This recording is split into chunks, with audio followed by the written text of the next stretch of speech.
honeys, welcome to my video. Today's video is going to be just a chill get ready with me. I kind of just talk about makeup products that I'll be using to get this look. Pretty much I spilled some tea on what I think maybe could be like a sort of dupe for the Estee Lauder Double Wear foundation. So if you're interested in seeing how I got this look right here, go ahead and keep on watching. And if you're new, welcome. I'm Nicole Sierra. I would love for you to hit the subscribe button and give this video a thumbs up if you enjoy it, or if you already enjoy the look. Oh yeah. Yes. And yeah, let's go ahead and get right into the video. So today I'm going to be using the Anastasia Soft Glam palette. I was really looking for something that, you know, gave me all the neutral shades that I would want to like create a look. More so for an everyday type of like eyeshadow look. I'm just going to go ahead and go into the other eye to create the same look that's on this eye. The mattes are the same, I feel like Modern Renaissance. The shimmers, I mean, personally, I didn't wet them, and I feel like maybe that's like my issue, but I kind of expected them to be a little more like glittery. It could be just that like I'm so used to having like, oh no, my battery's dying. What the hell am I gonna do? I'm so used to having like the Stila Magnificent Metals because I've been addicted to using them. And they're amazing. Like, you definitely need to pick at least one up of your favorite color and just literally throw something in the crease and put that all over the lid, and all of a sudden like you're super glam and it looks like you spent so much time working that into like a glamorous look, but in reality, girl, that took me like 5 minutes. And that's what I love. So many times I've said like I go for like simple and easy, but as long as it looks like glamorous, that's my cup of tea. The lazy girl glam. That is what that defines me. So yeah, I'm going to go ahead and then throw in this rustic shade to deepen up the crease. And let's get this party started. I spit all over myself. Spitty Yerger Wimberman Jensen. Does the camera add 10 pounds or what? My head looks hella small in the mirror, but right here it looks really big. I'm just gonna take this sultry shade on my finger, and I'm telling you, like, I was expecting a little more out of this shade, not gonna lie. And just the way that it looks in the pan, it looks like a little, I guess it looks metallic-y. I don't know. I'm just like looking for a little more like glittery shades, maybe? I don't know. Maybe my expectations are just a little out of line, you know? Expecting a metallic to do like what I want a glitter to do, and it's just not gonna happen because a metallic is not a glitter and I can't expect it to be. And I put this little, see, definitely lightens it up, and that's rose pink. I kind of just put it all over because I like the little kind of color that it gave it. And that shade's pretty, like, considering it's still like a shimmer, it's pretty pigmented. Like, it really changes it to be like a little lighter. So now I'm just gonna go ahead and do the wing liner on this eye off camera, and I'll be back. See you later. So we're just gonna pretend that my bun is actually on top of my head while I have no bun. Okay, so now the eyes are done, and I'm wearing the Baddie B lashes in the style Saucy. And these are my favorite lashes, honestly. Like, unless someone else purchased me Miami Lily lashes, or like I just like felt like, oh, I could just spend $30 on lashes, I wouldn't buy them again, because these are $19, just as cute and like super easy to apply in my opinion. And they're super like feathery and like separated, and they're not super like bunchy. And especially like Jenny69 supporting like a Latina girl, I just live for that. So I love purchasing any lashes from Baddie B. I also got the style Baddie.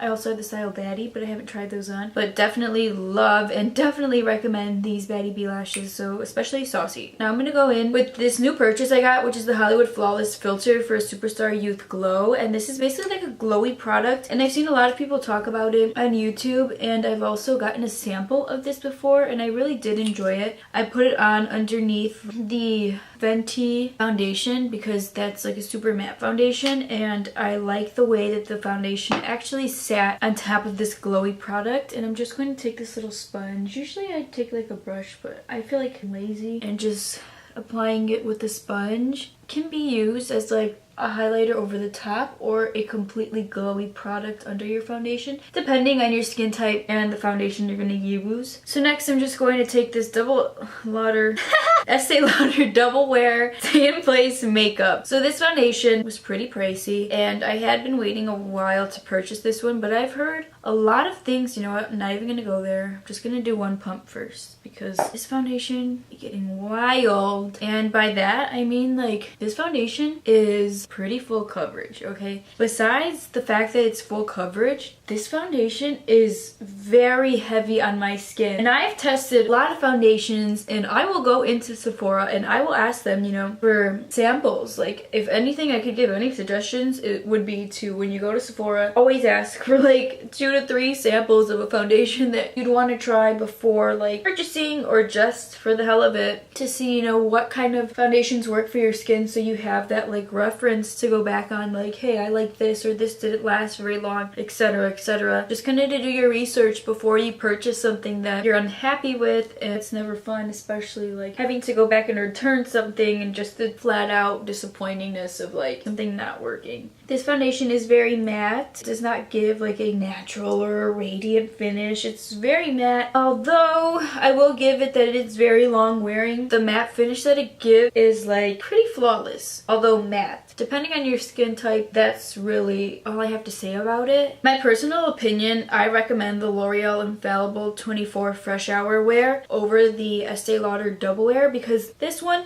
even though it's not as matte and it may not be, it's up there with coverage, it might not be like equal, but this one does the job nearly as close to this one. I can't tell a difference. It feels lighter on the skin, and your skin feels like it's able to breathe more. If you were like on a budget and not really feeling like being able to purchase the Estee Lauder, I would definitely recommend the L'Oreal one. And I promise you, if you ever bought the Estee Lauder one, you'd be like, I didn't even need to buy this if I had this one, really. Next, I'm going to be using the Makeup Forever Ultra HD Anti-Creaseless Light Concealer. And this was a recent purchase of mine. I'm not sure if I've used this on camera yet, but I've used it quite a few times off camera. And personally, I've used it more when I like don't have any foundation on. So the type of like finish that this concealer gives is pretty like natural and skin-like. So I tried using it mainly on days where I didn't wear any foundation, and I literally just concealed my eyes and put like mascara on. But I'm gonna go ahead and, you know, put this on today. Now I'm gonna go ahead and bronze up the cheeks with the Cheek Parade palette from Benefit. I'm going to take the Hoola bronzer right here. And I recently got back into Hoola only because recently Hoola's kind of been like in the little spotlight. So I kind of busted it back out, an original, a fave.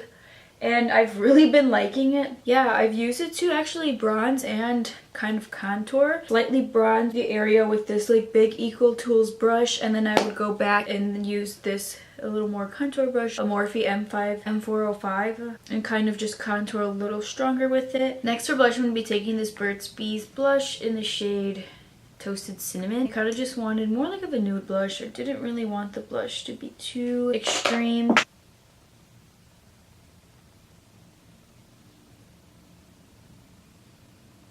Wow, my face is super matte. I'm going to be using the Wet n Wild Mega Glow Loose Highlighting Powder in the shade I'm So Lit.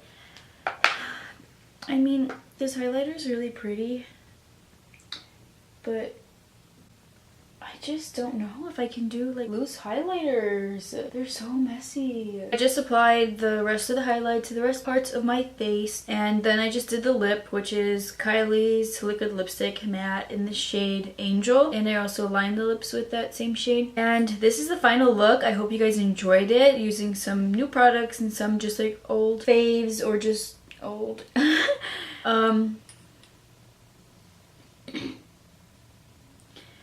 If you made it to the end of the video, I appreciate it. Thank you so much. I'm so happy to have you here.